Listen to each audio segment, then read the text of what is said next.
Good evening, everyone, and welcome to another episode of History on the Fly. Tonight, the 25th of October, we're going to continue our delving into history and what it's shown us, what the past has shown us, with Eric Austin. Eric is going to be tying some Mary Orvis Marbury flies. You'll give me the correct pronunciation, I'm sure, my friend. Uh, we're placing the spotlight. You've got it. And All right. before you leave, you go right ahead. All right. Mary Orvis Marbury uh, was the daughter of Charles F. Orvis, who was the founder of the Orvis Rod Company.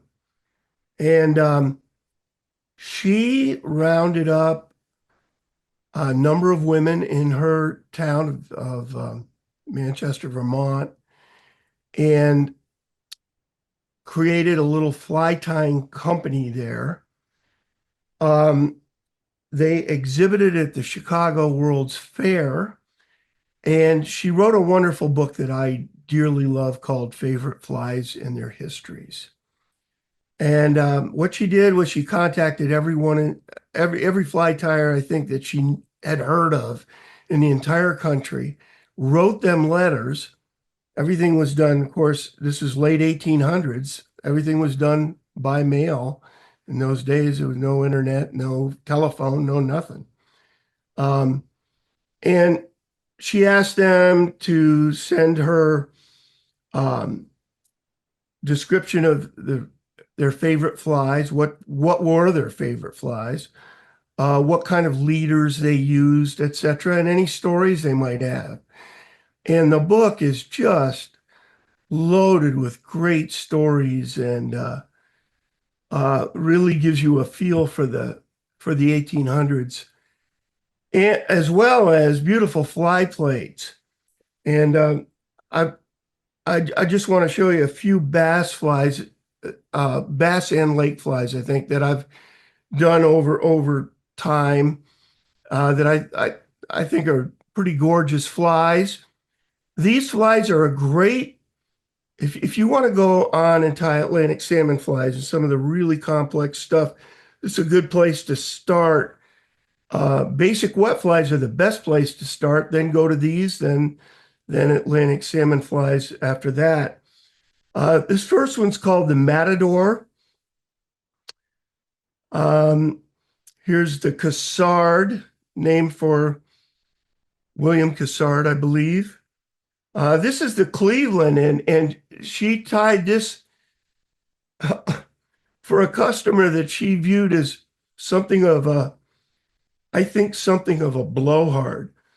Thought very highly of himself, and so she wanted to do something very impressive for this individual that wanted to impress.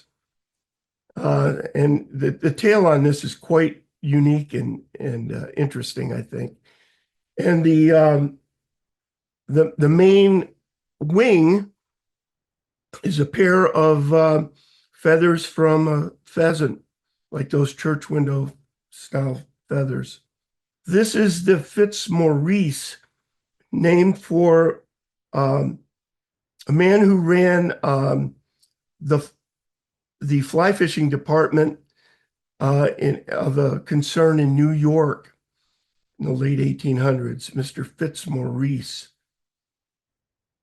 This is the Tipperlin. This is a fly I'm going to tie tonight.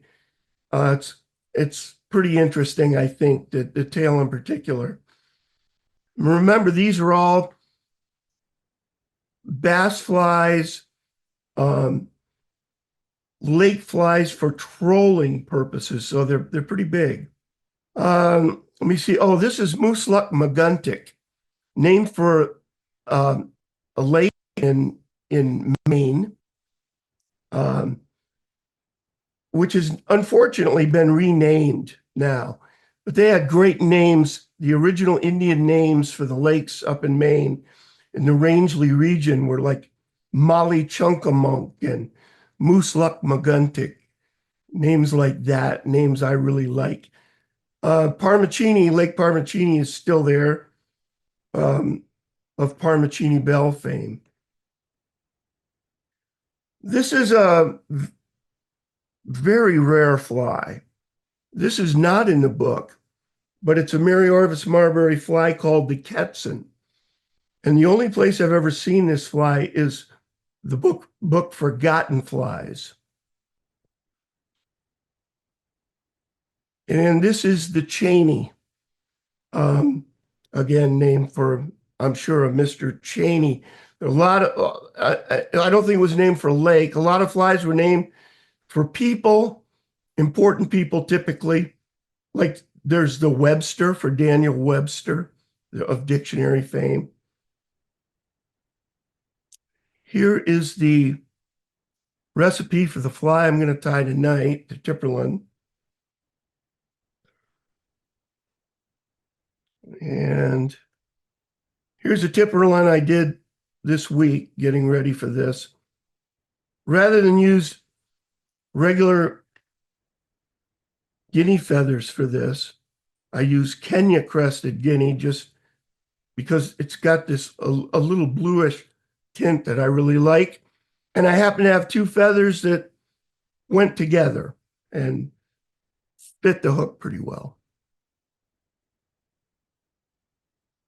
I want to show you something interesting about the tail.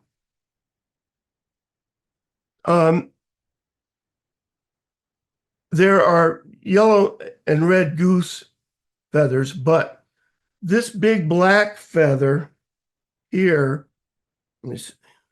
here in the tail is a mallard tail feather.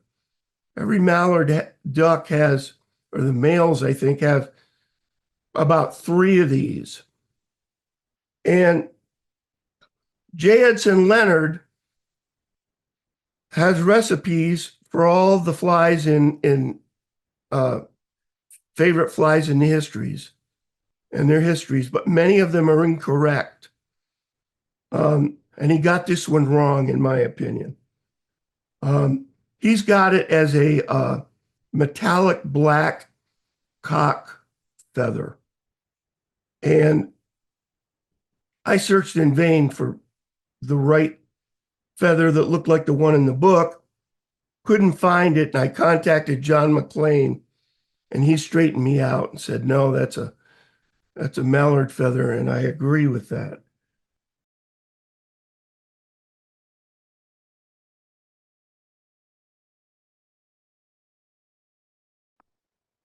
These are blind eye hooks. Most of the hooks in the late 1800s did not have eyes. So you had to create a gut eye. And I've got a little piece of gut here that's already been formed into something of a loop. You can do that by wrapping it around something like this when it's wet. Anything round, a stiletto, screwdriver. I'm going to show you how to put it on. Now, this is a demonstration fly. If this was a fishing fly, we'd have the gut going all the way back to here and then form the eye. And then on the other side, it would tie in on the other side and it would go the full length.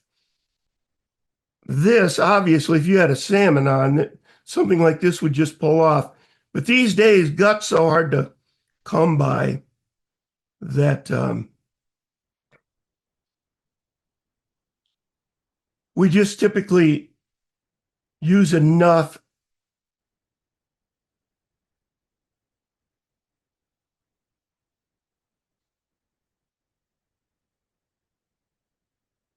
to cover just the very point of the hook. A lot of hooks are almost designed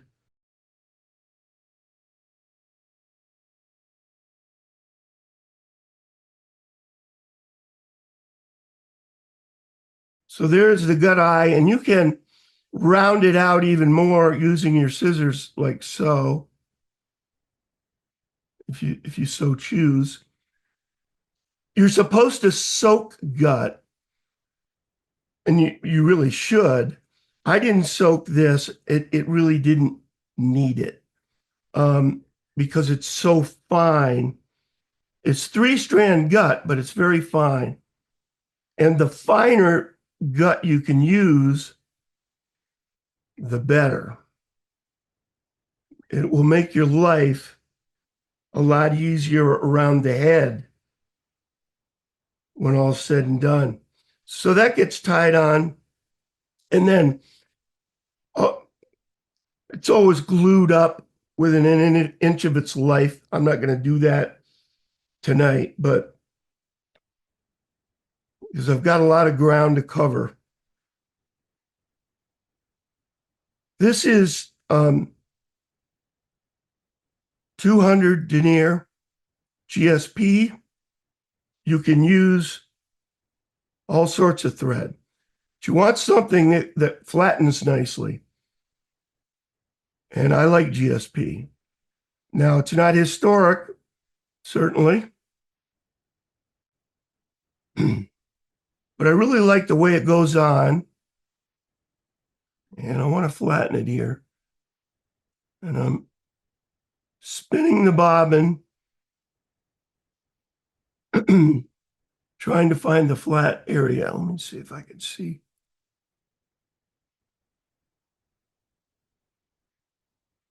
Yeah, that'll work.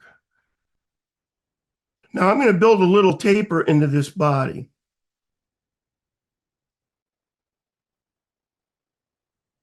And I'm going to do that in a real simple way. I'm just going to wind back and forth.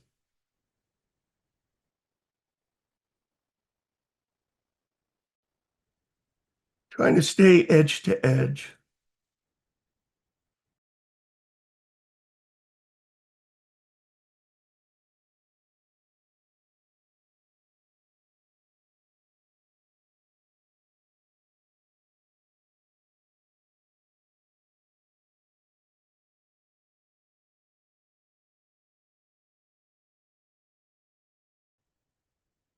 Now, under normal circumstances, I would spend an inordinate amount of time doing this. I mean, much more time than I'm spending here. But I'm sure everybody at some point wants to go to bed tonight. So I'm going to speed up the process a little bit.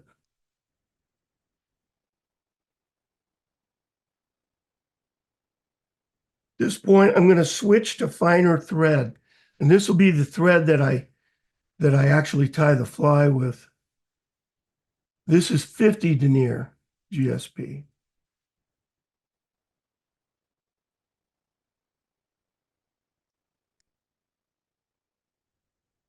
Something happened there.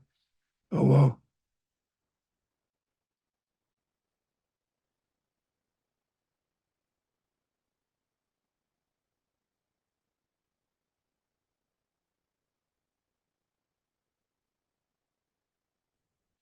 I want to take this right to the crook of the barb. And the first part of the tag, which I have stripped out, is fine silver oval tinsel. 3 or 4 turns tops. I'm going to back the thread off because I don't want a lot of thread bulk at the back.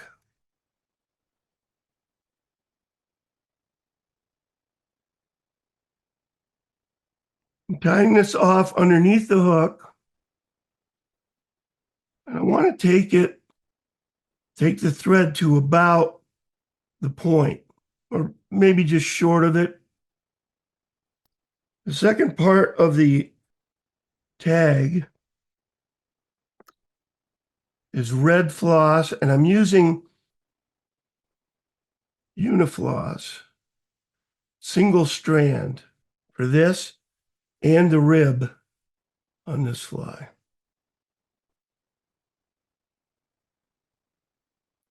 George Kelson always said that he wrote a book called The Salmon Fly in the late 1800s. He talked about stroking the the floss before you wound it to get imperfections out.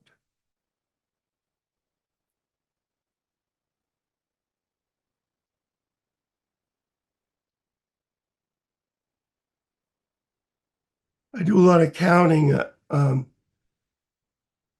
bound this down with six turns of thread. And then I unwound 5 turns.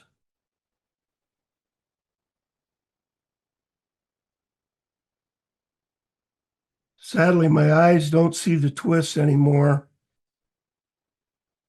on the 50 denier. All right. I've got a couple yellow swan feathers here. I'm going to cut slips from each. I'm going to cut one from the left side, and on this other feather, I'm going to cut one from the right side. And I'm going to make them about 5 or 6 strands wide.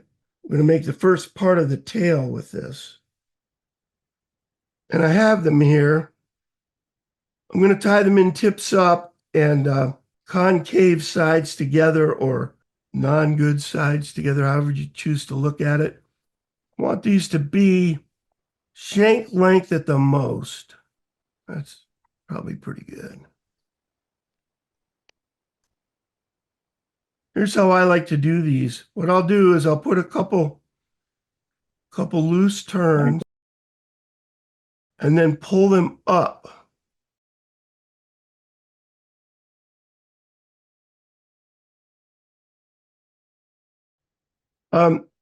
You don't want to be dead on top. You want to straddle the hook a little bit. I'm not in love with this. I'm going to redo it. And you need to be prepared to redo things. There's enough going on with these. You know, one stage that's not quite perfect can affect the next. So it's a game of perfection, as close as you can come to perfect, which is, you can never be perfect, but try to be.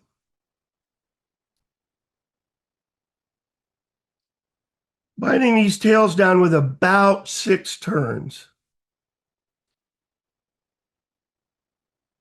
Next thing to go on is the same idea, almost like a little wing with left and right slips cut from red feathers, red swan. And in this case, doesn't have to be swan. It can be goose, it can be turkey.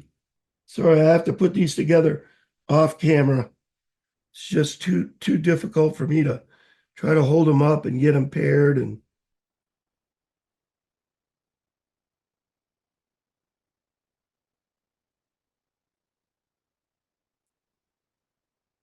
this first turn is a very loose turn.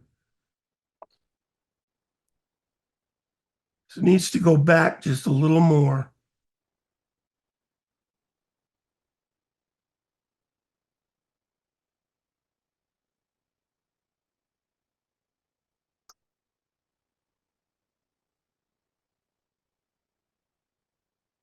All right. Now, the moment of truth.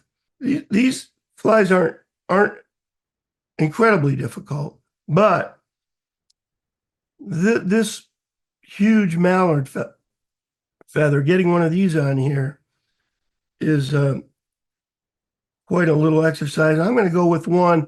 It's got a ton of curve in it.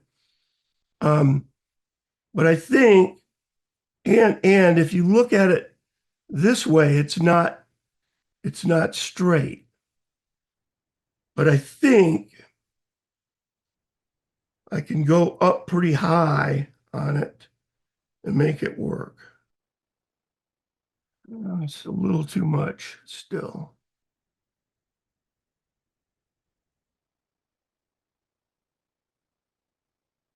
As you can see, this is tilted a lot this way. Now, I can live with that. If you look at Mary Orvis Marbury's actual flies in her books,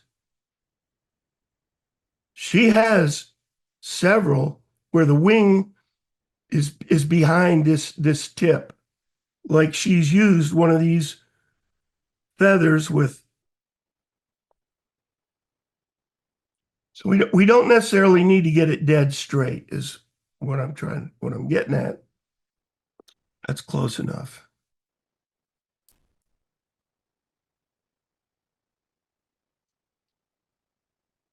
Grab a quick drink of water. Ostrich hurl butt is next.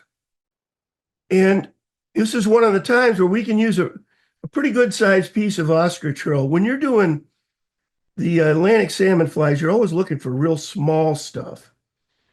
Well, I had a look at Mary Orvis Marbury's the illustration in the book of this fly, and it's got a nice bushy ostrich hurl butt on it. So we're going to go with this, and we need to find there's a stem that will protrudes, and we need to wind this so that the stem, we need to tie it in and then wind it so that the stem leads. You notice I'm tying everything off underneath the hook. That's just sound salmon fly. You know, it looks like, I guess it's all right. Normally, I would only do about 4 turns on a butt, but like I said, she had a pretty substantial one in the book. Again, tying off underneath the hook. I've tried to train myself to tie things off underneath the hook just as a matter of habit.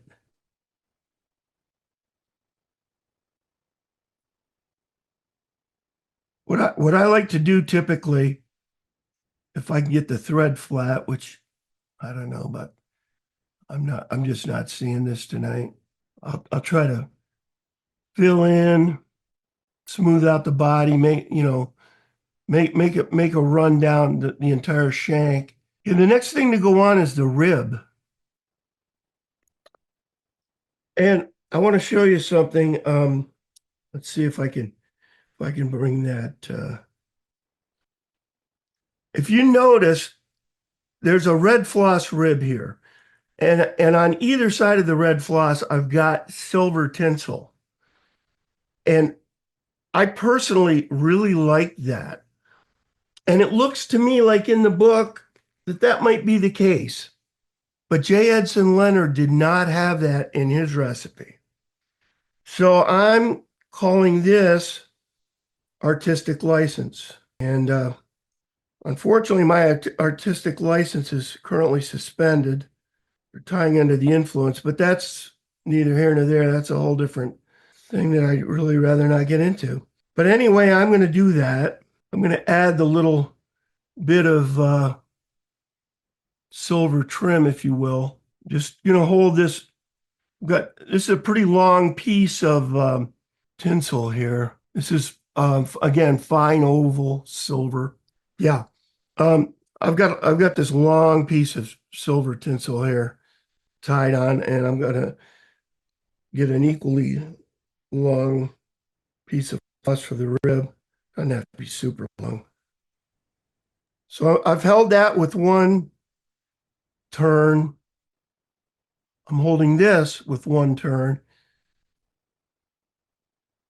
thinking about the floss necessary to do the white part of the body. That's the one that needs to be super long. And I may even cut these down a little bit. Trying to bring everything down underneath the hook.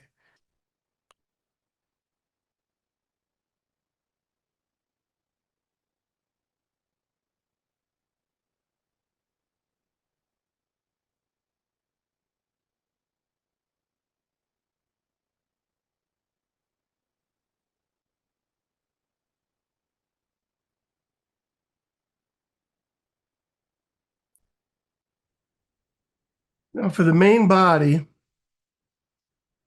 I've got two pieces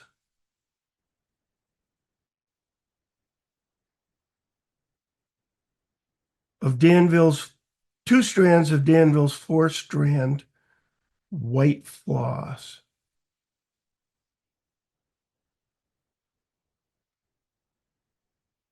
I'm going to tie in.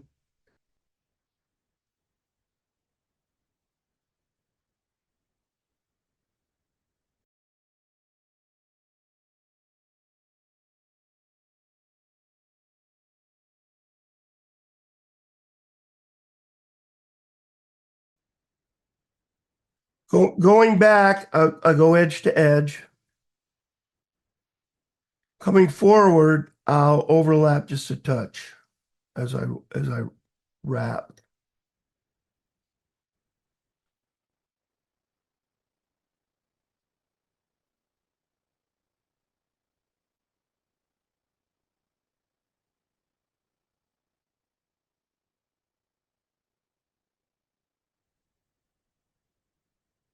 Now, if the floss starts to really spread out on you, just twist it a little bit as you go forward.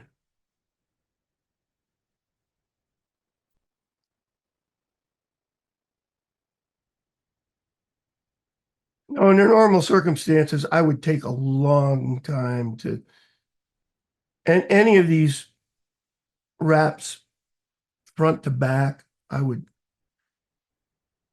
I'd be spending a lot of time. We just don't have that kind of time here.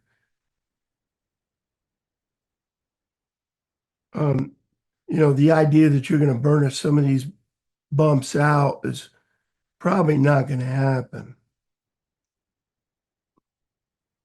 Trap that 3 times. So I'll use this. If you go side to side, just very, very light pressure side to side, already created a problem. This may not be the best burnisher on earth. My apologies for this, but we're gonna press on. I'd never tried burnishing with that. I assumed it was very smooth, but it wasn't.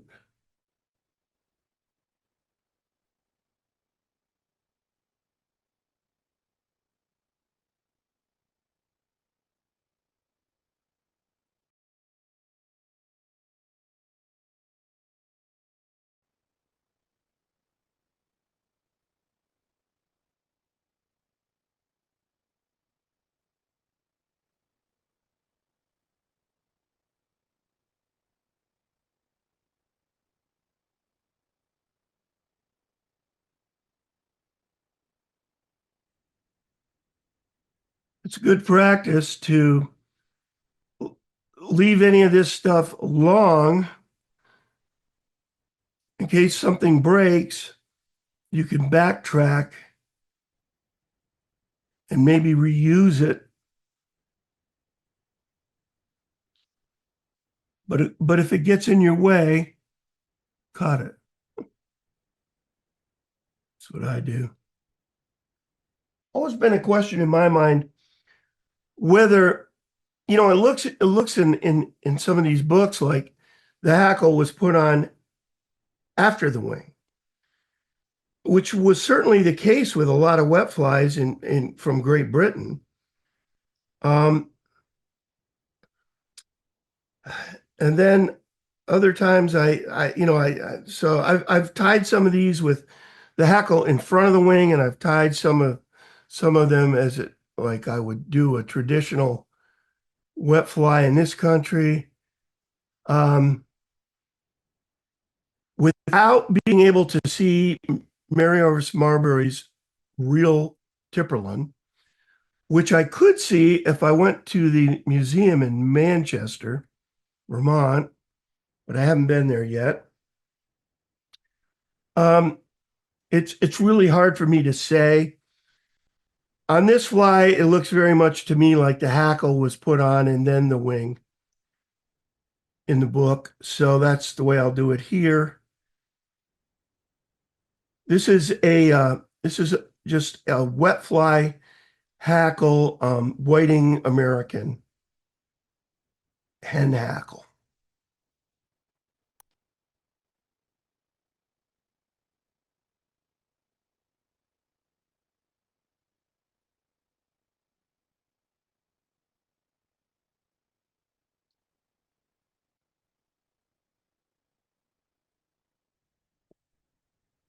You pull this forward, you get a reasonably clean tie off.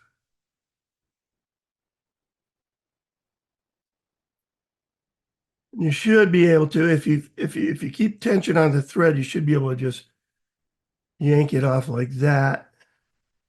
And that really did not work. Like I said, you should be able to do that, but didn't happen here.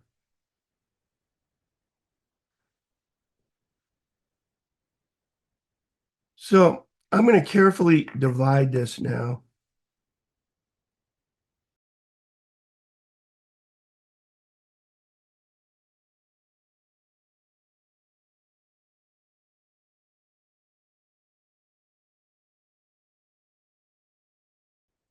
Now I've prepared ahead of time some wings taken from a guinea skin. And to do these flies, you really need a guinea skin. You're not going to be able to do these with the feathers you get from a fly shop. First of all, Mary Orvis Marbury, she always has the smaller dots, not the great big polka dots like you see on most of the stuff in fly shops. I have stripped off more on the bottom than I have on the top. And that's so this will sit more level and not tilt way up. I've also flattened the stems. I've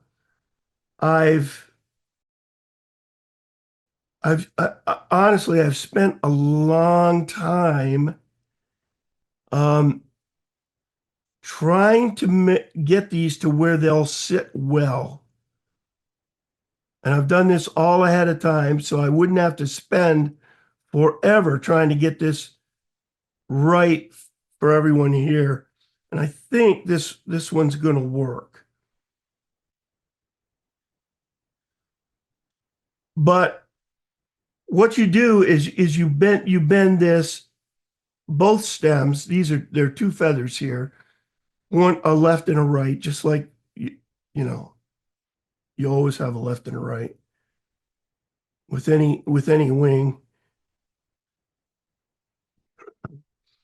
And it's quite a feat to get this thing to sit vertically. Um, and this one's pretty good. That's plastic you're seeing there. So this one's pretty much dead on. And that's because I've already spent, maybe a half an hour bending these feathers, flattening them so they'll just sit just right.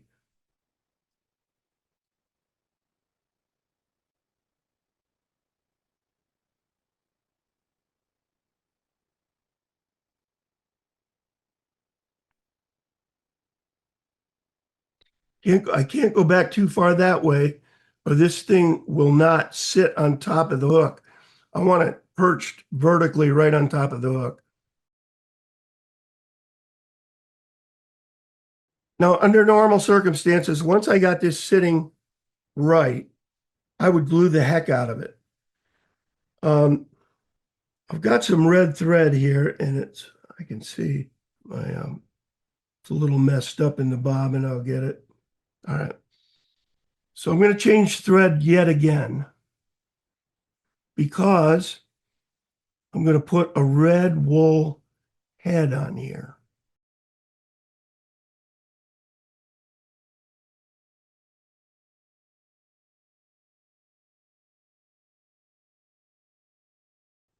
This is some red Berlin wool made by William Bailey Bill Bailey in Fort Wayne, Indiana. And he does some remarkable stuff. I don't know if he's still doing it, but he dyes materials the old ways. I called him up once and he had just gotten back from harvesting black oak bark to make some color or other. I'm very confident, knowing Bill and what a fanatic he is, that this was dyed with some exotic old method to get red, or to get scarlet in this case. So what I'm doing is I'm taking it with my thumbnails here and just tearing it.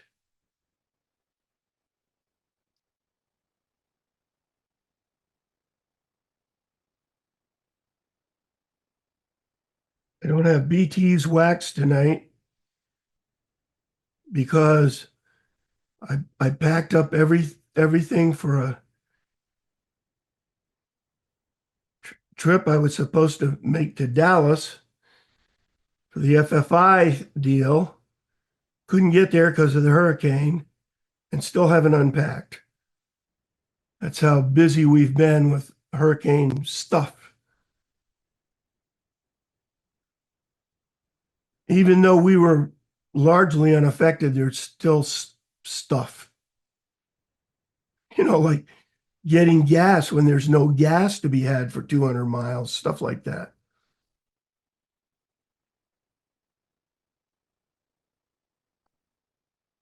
There you have the Tipperlin. Eric, that is absolutely stunning. Well, thank you, Al. That's it for tonight, folks. Thank you so much for joining us, and thank Eric Austin for his great program. And that's a wrap. Until next time, see you next week.